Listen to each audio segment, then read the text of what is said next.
If you're a mid to senior level software engineer who's been in the game long enough, you've probably wondered how somebody less technically adept than you ends up building a successful startup and becoming rich and successful, because it doesn't make logical sense. Now, the answer to that question lies with a specific skill, and that skill is called distribution. So in this video, we're going to dive deep into distribution, understand what it really is, and I'm going to explain just exactly how, once you understand and learn what distribution is, you can very easily quit your own 9 to 5 within, I would even say, a year, and have that same amount of success, if not even more. Without further ado, let's get straight into it. But first, who am I and why should you even listen to me? My name is Bagu. I wrote my very first line of code in MATLAB back in 2016. That's me right there. In 2017, we won the Los Angeles Regional for the robotics team that I was in. And then I went to UCLA to conduct research on the human consciousness. After UCLA, I went to NASA as a computer engineer. After NASA, I joined the corporate world, where I worked as a software engineering consultant for Fortune 500 companies, primarily these guys, plus about 17 more. I climbed from junior to manager level, one of the fastest promotions that I've ever experienced, and also that I've ever seen in the space in general. And I've ended up founding AB Analytics, which is the current B2B consulting firm that I run to this day. Just in the month of September, from September 1st to September 20th, with $320,000 in revenue. Once again, this is revenue, not what I take home. I take home much less than that, right? But just in the last 20 days, I was able to generate $320,000 without relying on an employer. So if there's anybody that knows and understands distribution, it's probably this guy. I skipped a lot more losses, even more wins, or I said that backwards. I skipped a lot more wins, but even more losses. If you want to learn more, go to my personal website, about.code2co.com, where you'll even understand what Code2Co is. So without further ado, let's get straight into the video. Now, distribution is really, as the name suggests, the distribution of a certain product, a certain offer, a certain whatever the case. In this specific case, most of you are probably thinking of a SaaS, so it would be a product, except the product would be in the form of a software. Now, when it comes to why you're not rich as a software engineer, there's really only two reasons for it. A, either you're not good enough, right, to actually demand value from the market, or you are good enough, it's just nobody knows about you. For 99% of you watching this, you fall in this category. Nobody knows you. Because oftentimes, even if you're not good enough, right, for let's say achieving a certain result, you are almost always good enough to make more money than you're currently making. And I know people say, oh, if you were good enough to make more money than you're currently making, then you would already be doing it. But that is not true because of distribution. So let me explain. Most of you fall under this category. You are already quite good and adept at what you do, technically speaking. You can build a lot of things from the ground up. You have no problem with that.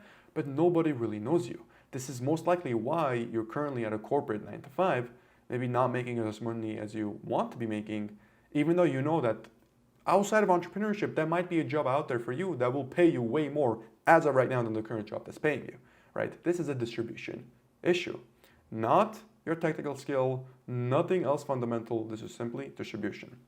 So let's understand what one has to do to be able to achieve, let's say, efficient and proper distribution, right? Now, if you're familiar with any of the software that's running the world today, right? You have Amazon, you have Facebook, you have all these stuff. When they first started, let's take a look at Facebook, for example. What did Facebook start as? It was simply a software built for Harvard students, right? To be able to kind of socialize and connect with one another. And then it turned into the giant that it is today. But it really started with one singular problem, focused on a small group of people. We can say one type of person, right? And focused on just Harvard alone, at least in its initial stages. So we had one problem focused on one type of a person. And in this case, when I say one person, of course, there's multiple people at Harvard, but it's also the demographic, right? It started off for college students to be able to communicate and to be able to socialize with one another. And the focus was, once again, specifically college students.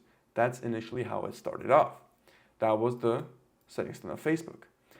Now, the solution itself, sure, it was novel at the time, but in terms of technical ability for Zuck to have built it and all the other people that actually contributed to it, it wasn't anything groundbreaking. It's not like they, did a mission to Mars or did a mission to the moon. That was significantly more impressive.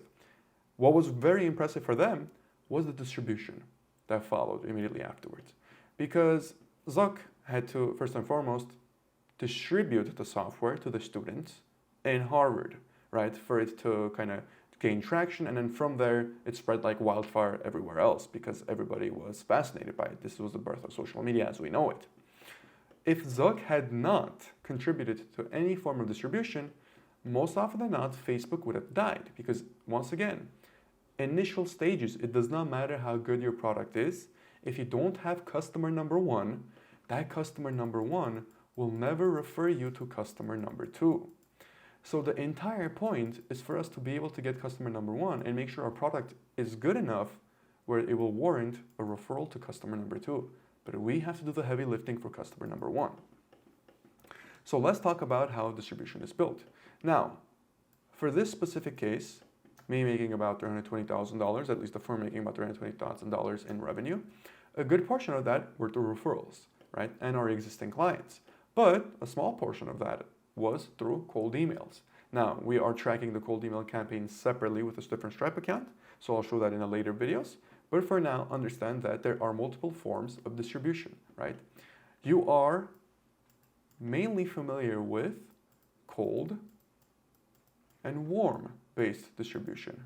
Now, you've probably heard of inbound and outbound. That's another way we can play it, but I want to focus on specifically cold versus warm-based distribution, because this will be sort of the easiest way for us to get feasibility that is, on what we have to do. Because think of it this way. You right now, you have potentially enough technical skill to create something groundbreaking.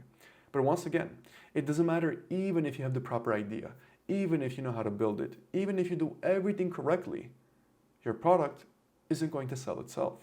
And unless people see it, unless that first customer sees it, right, they're not going to refer it to another person. So how do we get our first customer to see it? And when we do get our first customer to see it, how do we make sure that that first customer who sees it is our ideal customer?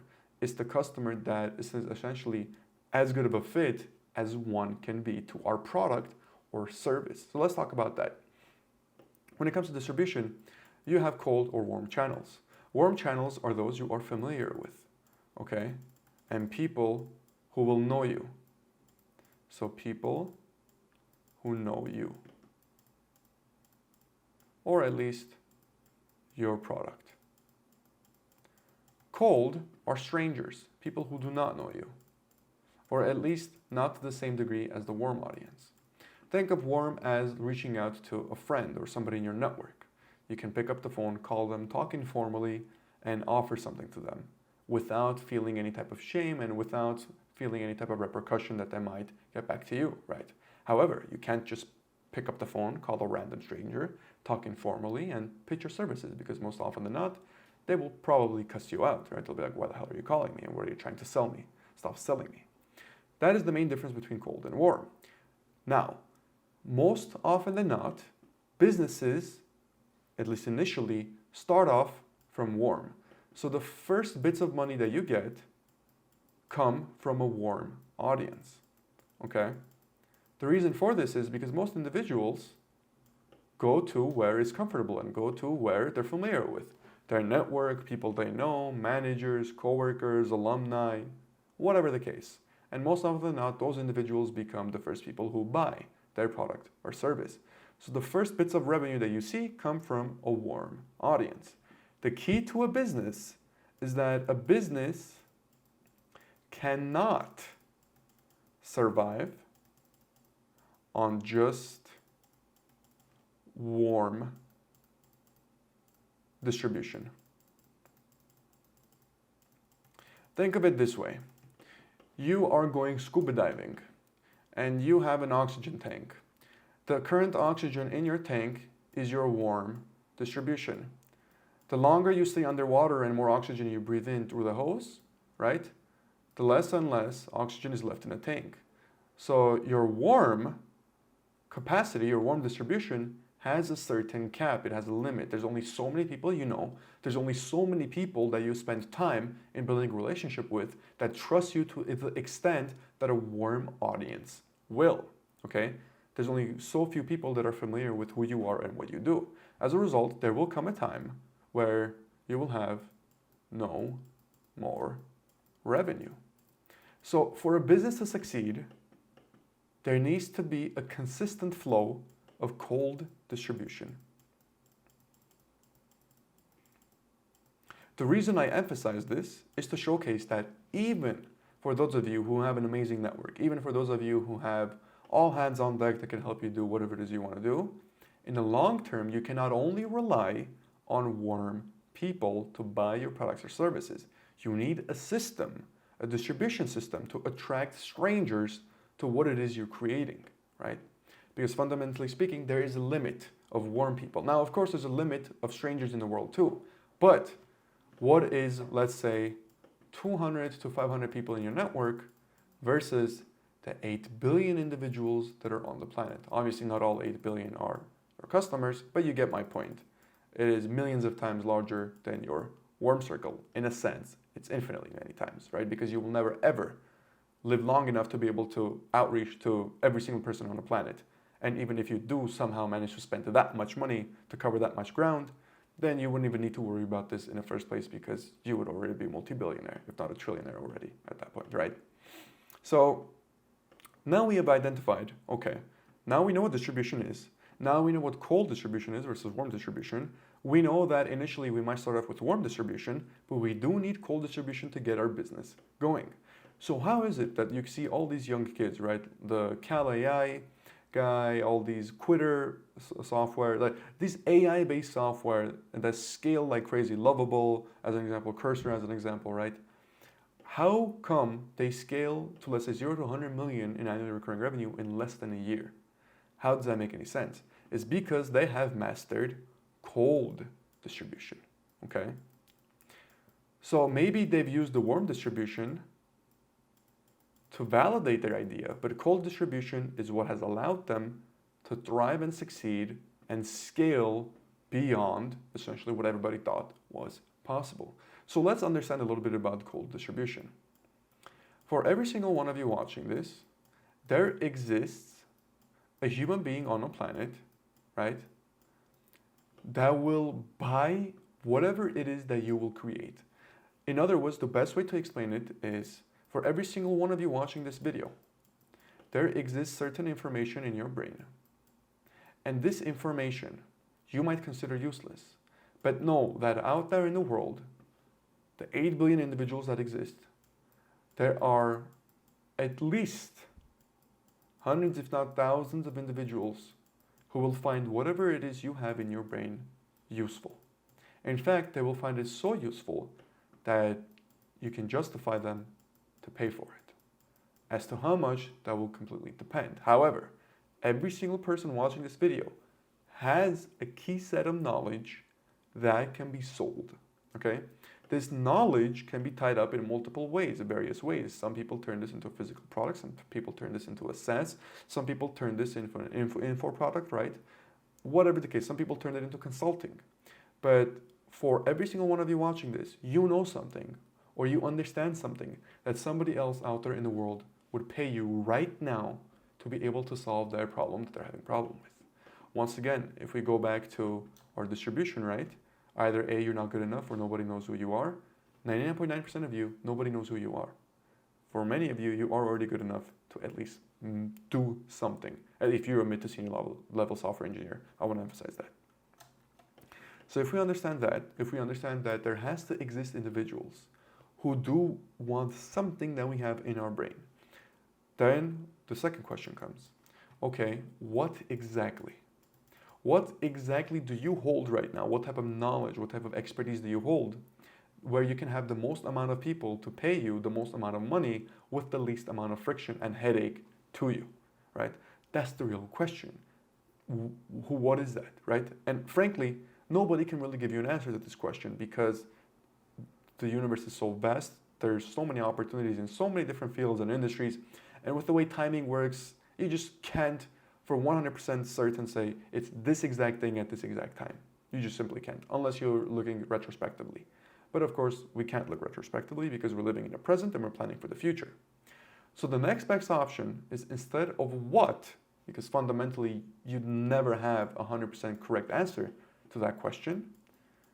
You ask who, okay? So you try to identify, okay, if there was anybody out there who would want my information, right? It's not about necessarily what information they would want, it's more about who would want what I have. And then you begin to identify the individuals. Now, who are these individuals? Okay? Where do they live? Who do they hang out with? Where do they spend most of their time? And this is the introduction to your cold distribution system. Let's take a look at one of the most famous examples that recently, was all over tech Twitter. I believe it was the founder of Cluely who created the interview coder thing, right? When you can cheat on your lead code exams for software engineers. Now, him doing this exercise internally, right? He probably had a bunch of ideas he was sitting on, right? Maybe this specific lead code killer SaaS that he made was up there at the top, but once again, who's to say that there wasn't another SaaS he could have done that would have been even more successful, right? You can't say that for certain. But what you can say for certain is he tried to look at who will try to get that information. Now, for himself, he did not agree with the lead code process. He thought that it was BS. So what did he do? He identified the individuals, right, who would feel like him about this exact process and who would feel like it's a waste, and they would try to use a tool to get past it and get that job. So essentially he identified these individuals. Then he asked himself a question: where do these individuals exist? Where are they? Where do they hang out? Most of these type of individuals, because it was essentially himself, right? He was looking for himself out there in the world. He's like, okay, where do I spend most of my time? On Twitter. Okay, that's where I'm going to make my content on.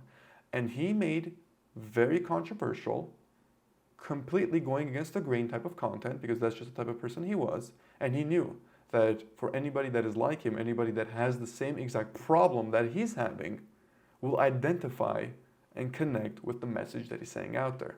As a result, it became extremely viral. There were so many cold viewers, right, that started getting exposed to his content, and over time they became warm prospects, right, and ended up converting. But that's how distribution really works. At its core, fundamentally, it's a mental shift initially. It's that you have something right now that you can provide to another person. It's just that nobody knows about you. Nobody knows what you offer. This is why you're not successful. Once you understand that, then you take a look at distribution. You understand, okay, who's in my warm network that I can reach out to? Okay, you find a few individuals. You can vet a specific problem or a solution that way. And then you ask yourself, okay, whatever that I have, who is it primarily for? Who would be my ideal customer, given that I have an idea, given that I'm trying to create a business, whatever the case is. Once you identify who it is, right, you then take a look at where they spend most of their time. If you needed to get their attention, where would be essentially your best bet to capture their attention? Sort of like flagging somebody down on a highway. Which highway would you need to go on? What side of the street would you stand on? Would you have a red arrow? Would you have a yellow arrow? Would you have a green arrow? What would you do, right? So this is all with regards to cold distribution. That's exactly how you go about planning how you're going to get more customers. So in my specific case for AB, our most recent campaign that we ran was for law firms, okay? Now I needed to ask myself, okay, who exactly, right? Because in terms of what I was going to do for these law firms, there's a bunch of stuff I can do with AI and automations. I mean, there's so many things I can help them with, but I need something concrete, I need something specific that I can offer them. So I started thinking, okay, who am I offering it to? Well, I know it's law firms, because that's the niche industry that I want to get into. That's the niche industry that I have a little bit of familiarity with. That's the niche industry that I've had a bunch of my lawyer friends complain about. So I knew there was at least some type of a validation within that industry. They had a lot of problems that could be solved with automation and AI and software in general. And as a software engineer, had an overwhelming advantage in that. So then I asked myself, okay, these are lawyers, but who exactly? What type of lawyers are they? Who is my customer? Who is my ideal client? Is it maybe a personal injury lawyer? Is it maybe a criminal lawyer? Is it maybe a civil lawyer focused on employment cases? what type of a lawyer is it? Or is it just any lawyer in particular? So then I have to ask myself, okay, is it any lawyer? Well, I don't really quite know these, blah, blah, blah, blah. And essentially you narrowed down on who it was. For me, it was personal injury lawyers that I was primarily targeting. And hence, that's why whenever we ran the campaign, and I'll show you the results in the upcoming next few videos, because we just started about a day ago. This was a completely different one, by the way. And it has performed phenomenally.